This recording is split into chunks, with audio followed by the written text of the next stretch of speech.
বিচারের জন্য এখানে ইউনূসের কোনো অধিকার নাই।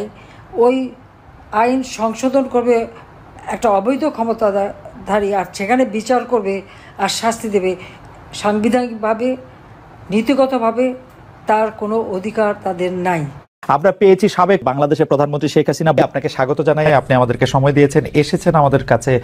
আসিফ নজরুল সে উপদেষ্টা বলেছিল ২৬ লক্ষ ভারতীয় নাগরিককে নাকি আমরা সরকারি চাকরি দিয়ে রেখেছি, কিন্তু আজ পর্যন্ত কি তার একটা নামও দিতে পেরেছে বা তাদের চাকরি থেকে তারা বিদায় দিয়েছে? ২৬ লক্ষ কোথায় চাকরি দিলাম? আমার বেসামরিক প্রশাসনে কর্মরত আছে ১৪,৪৩,৫১৮ জন কর্মকর্তা কর্মচারী। তাহলে ২৬ লক্ষ কোথায় আমি চাকরি দিয়েছি ভারতীয়দের? তার কোনো জবাব আছে? কে জবাব নেবে তার কাছ থেকে? ইউনূস জবাব দিক, আসিফ নজরুল জবাব দিক। এরকম মিথ্যা বয়ান দিয়ে মানুষকে তারা বিভ্রান্ত করেছিল। আজকে যারা বিভ্রান্ত হয়েছে তারা কি এটা উপলব্ধি করতে পারেন যে কত বড় মিথ্যাবাদী, কত বড় মিথ্যাবাদী? এইভাবে মিথ্যা অপপ্রচার চালিয়ে মানুষকে বিভ্রান্ত করেছে। এখনও যদি কেউ সজাগ না হয় আমার কিছু বলার নেই, কিন্তু আমি তো বাবা মা ভাই সব হারিয়ে সেই ব্যথা শোক বুকে নিয়েও, যে জাতির জন্য আমার বাবা জীবন দিয়ে গেছে। আমরা তো ছোটোবেলা বাবাকে কতদিন পেয়েছি, 1-2 বছর তো পাইনি। যে বয়সে বাচ্চারা বাবার সাথে স্কুলে যায়, আমরা কি সেই সুযোগ পেয়েছি কখনো? দেখা করতে তো জেল গেটে যেতে হতো আমাদের, আব্বার সঙ্গে দেখাই হতো জেল গেটে। এটাই ছিল বাস্তবতা। এই দেশের মানুষকে তিনি গভীরভাবে ভালোবেসেছেন, আমাদের থেকেও মানুষকে বেশি ভালোবেসেছেন। আর সেই দেশে সেই মাটিতে যখন স্বাধীনতা এনে দিলেন, তারপর তাকে নির্মমভাবে হত্যা করা হলো।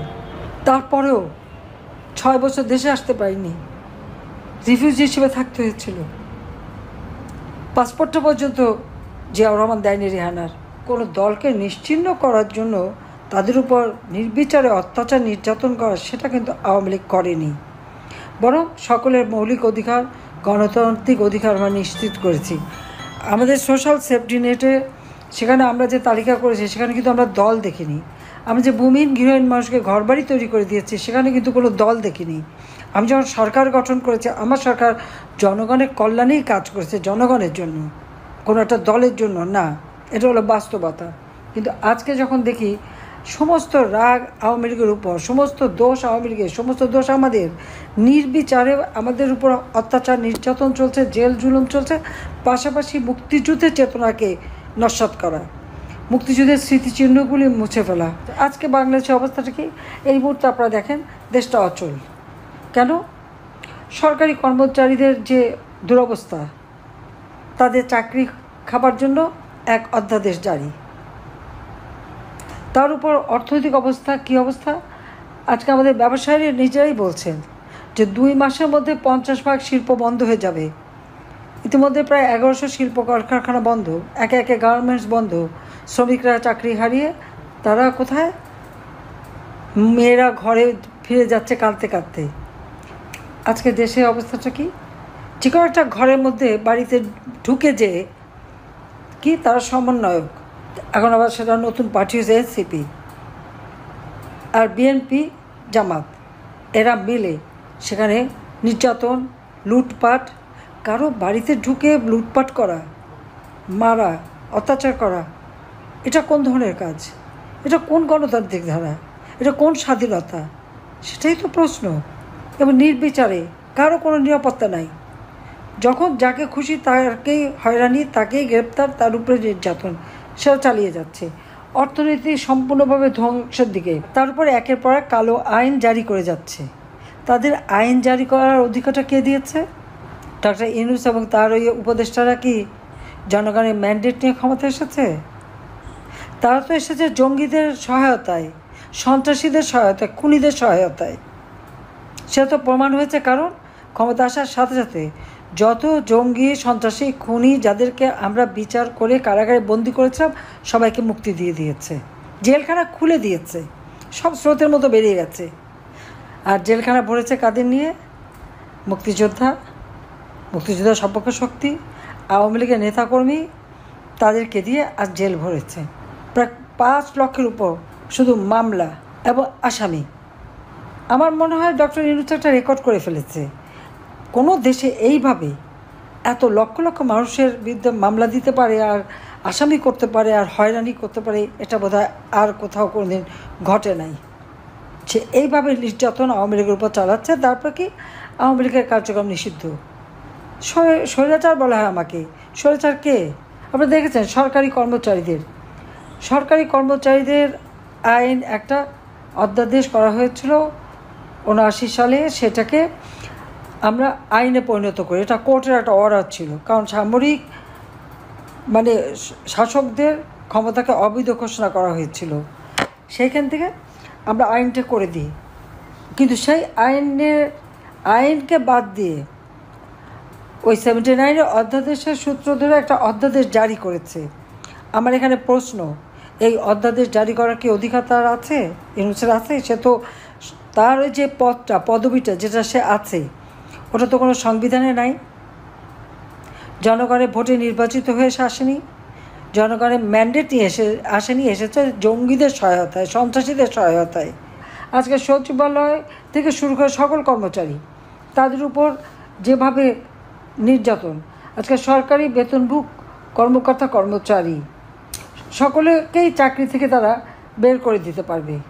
4 ধরনের শৃঙ্খলা ভঙ্গের অপরাধে তারা বিভাগীয় মামলা ছাড়াই শুধুমাত্র কারণ দর্শানোর নোটিশ দিয়ে চাকরির থেকে বরখাস্ত করতে পারবে। এই ধরনের অধ্যাদেশ তারা জারি করেছে। কে তাদের দিয়েছে এই অধিকার? এটা তো সম্পূর্ণভাবে সংবিধানের সঙ্গে অসামঞ্জস্যপূর্ণ, সম্পূর্ণ অসামঞ্জস্যপূর্ণ। কারণ 2018 সালে সরকারি কর্মচারীদের আইন করা হয়, অথচ সেই আগের যে অধ্যাদেশটা সেটা কিন্তু রহিত করা হয়েছিল। আবার সেটাকে পুনরায় রহিত করা, আবার এই অধ্যাদেশ দেওয়া, তাদেরকে কে এটা জারি করতে বলেছে? সরকারি অধ্যাদেশ জারি করা কোনো অধিকার তো এর নাই, সংবিধান সেই অধিকার দেয়নি। আর যে আইন সংসদে পাশ হয়েছে সেটা কার্যকর হবে বা সংশোধন হবে সংসদেই, অথচ সংসদ কোথায়?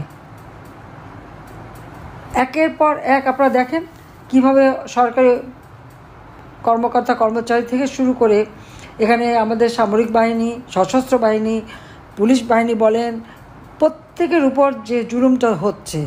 এখন এই নতুন আইনে এদেরকে সম্পূর্ণভাবে চাকরি থেকে বরখাস্ত করতে পারবে শুধু কারণ দর্শানোর নোটিশ দিয়ে। সরকারি আইনে তো এটা বলা নাই, তো এই অধ্যাদেশ সে দেবে কীভাবে? একটা দেশকে কিভাবে ধ্বংস করা যায়, এটাই হচ্ছে ইউনূসের উদ্দেশ্য। যে দেশটা মাত্র 8 মাস আগে সারা বিশ্বের কাছে উন্নয়নের বিষয় ছিল, আজকে সেই দেশটাকে ধ্বংসের কিনারে নিয়ে গেছে। যে গরিব মানুষ অন্তত 3 বেলা ভাত বা খাবার খেতে পারত, আজকে সেই খাবার তারা খেতে পারে না। বলেছিল যে আওয়ামী লীগের আমলে, শেখ হাসিনার আমলে সব জিনিসের দাম বেড়ে গেছে, ইউনূসটাকে খুব সস্তায় খাওয়াবে। কোন জিনিসটা সস্তায় খাওয়াচ্ছে? 81 সালে আসার পর থেকে দেশের মানুষের জন্য কাজ করেছি, এবং যখনই ক্ষমতা এসেছি দেশের উন্নতি করেছি, মুক্তিযুদ্ধের চেতনা বাংলাদেশকে গড়ে তুলেছি, আর্থসামাজিক উন্নতি করেছি, সারা বিশ্বে বাংলাদেশের সম্মান। আজকে এই একটা ক্ষমতালোভী ইউনূসের কারণে সমস্ত বাংলাদেশের ভাবমূর্তি নষ্ট হয়ে গেছে। আর এখন এমন কোনো শ্রেণী পেশার মানুষ নেই যাদের উপর জুলুম অত্যাচার না হচ্ছে, এমন কোনো শ্রেণী পেশা নেই। চরমভাবে আজকে দেশটাকে ধ্বংসের দিকে নিয়ে যাচ্ছে। কেন? যুদ্ধ অপরাধীদের বিচার করেছিলাম, সেটা আমার অপরাধ? আমার বাবা মা ভাইদের যারা হত্যা করেছে সেই খুনিদের বিচার করেছি, 15 আগস্টের খুনিদের, সেটাই কি আমার অপরাধ? এই যুদ্ধ অপরাধীরা কী করেছে জানেন না? পাকিস্তানি হানাদার বাহিনী গ্রামের পর গ্রাম জ্বালিয়ে পুড়ে ছাড়খাড় করেছে। তাদের দোষর ছিল আলবদর রাজাকার আল-শামস বাহিনী। মেয়েদেরকে ধরে যখন ক্যাম্পে নিয়ে যায়, এই রোকেয়া হলে যেভাবে রেপ করেছে এবং নির্যাতন করেছে 25শে মার্চ রাত্রে। যারা সেই ইতিহাস জানেন না, আমি মনে করি এখন ইউটিউবে অনেক সময় অনেক ইতিহাস পাওয়া যায়, একটু দেখবেন পড়ে। তরুণ সমাজকে আমি বলবো, শিক্ষিত সমাজকে আমি বলবো, তাদের এই ইতিহাস জানা উচিত। এই যে মেয়েদেরকে নিয়ে গেছে, তাদেরকে তো শাড়িটাও পরতে দিত না, একটা পেটিকোট গরমাতে পরে থাকতো। তাদের উপর যেভাবে অত্যাচার আছে, সমস্ত শরীর তাদের ক্ষত বিক্ষত ছিল, কোথাও দাঁতের কামড়, কোথাও বেনেটের খোঁচা। তাদেরকে যখন উদ্ধার করা হয়, উদ্ধার করে এই সমস্ত মেয়েদের চিকিৎসা, পুনর্বাসনের ব্যবস্থা এবং বীরাঙ্গনা নাম দিয়ে তাদের সম্মান দিয়ে গেছিলেন জাতির পিতা বঙ্গবন্ধু শেখ মুজিবুর রহমান। আমার মা নিজে দাঁড়িয়ে থেকে তাদের বিয়ে দিয়েছিলেন। অনেক বাবা মা নিতে চায়নি, তাদের অন্য বাচ্চারা আছে, তাদের বদনাম হবে, সেই জন্য ঠিকানা দিয়েছিলেন এই মেয়েদের, যে তাদের ঠিকানা হবে 32 নম্বর বঙ্গবন্ধু ভবন, পিতার নাম শেখ মুজিবুর রহমান। আর সেই 32 নম্বর যে বাড়ি থেকে জাতির পিতা স্বাধীনতা ঘোষণা দিয়েছেন, যে বাড়িতে জাতির পিতা বঙ্গবন্ধু শেখ মুজিবকে নির্মমভাবে হত্যা করা হয়েছে, আমার পরিবারের সকল সদস্য সহ, যে পরিবার ছিল এই নির্যাতিত মেয়েদের ঠিকানা, সেই বাড়িটাও জ্বালিয়ে দিয়েছে, বুলডোজার দিয়ে ভেঙেছে, হাতুড়ি দিয়ে যারা ভেঙেছে আর দাঁত বের করে হেসেছে, তাদের লজ্জা হয় না? মুক্তিযুদ্ধের সমস্ত স্মৃতিগুলি একে একে ধ্বংস করে দেওয়া হচ্ছে, মুক্তিযুদ্ধের সমস্ত ইতিহাস মুছে ফেলা হচ্ছে। মুক্তিযুদ্ধের স্মৃতির জন্য ইতিহাস যদি মুছে ফেলা হয়, তো বাংলাদেশ কোথায় আছে, কোথায় থাকে? বাংলাদেশ নামটাও তো বঙ্গবন্ধু শেখ মুজিবের দেওয়া। যাক, আমি আর সময় নিতে চাই না। আমি সবাইকে ধন্যবাদ জানাই এবং ইতিহাস বিকৃতি থেকে বাংলাদেশ মুক্তি পাক, আর এই দুঃশাসনের হাত থেকে বাংলাদেশ মুক্তি পাক। যত আমাদের বন্দী আছে সবাইকে মুক্তি দিতে হবে, সমস্ত মিথ্যা মামলা প্রত্যাহার করতে হবে। আর আইসিটি এটাও বেআইনি। 73 সালে আইন করে আইসিটি করা হয়েছিল যুদ্ধ অপরাধীদের বিচারের জন্য। এখানে ইউনূসের কোনো অধিকার নাই। ওই আইন সংশোধন করবে একটা অবৈধ ক্ষমতাধারী, আর সেখানে বিচার করবে আর শাস্তি দেবে সাংবিধানিকভাবে, নীতিগতভাবে তার কোনো অধিকার তাদের নাই। বরং যারা এই অপকর্মগুলি করেছে তাদের বিচারই বাংলার মাটিতে হবে একদিন। যারা এই আইসিটি নিয়ে আজকে লাফালাফি করছেন, আমাদের বিরুদ্ধে মামলা দিচ্ছেন, শাস্তি দেবেন, একদিন শাস্তি তাদেরকে পেতে হবেই ইনশাল্লাহ। সবাইকে ধন্যবাদ। জয় বাংলা, জয় বঙ্গবন্ধু, বাংলাদেশ চিরজীবী হোক। খোদা হাফিজ।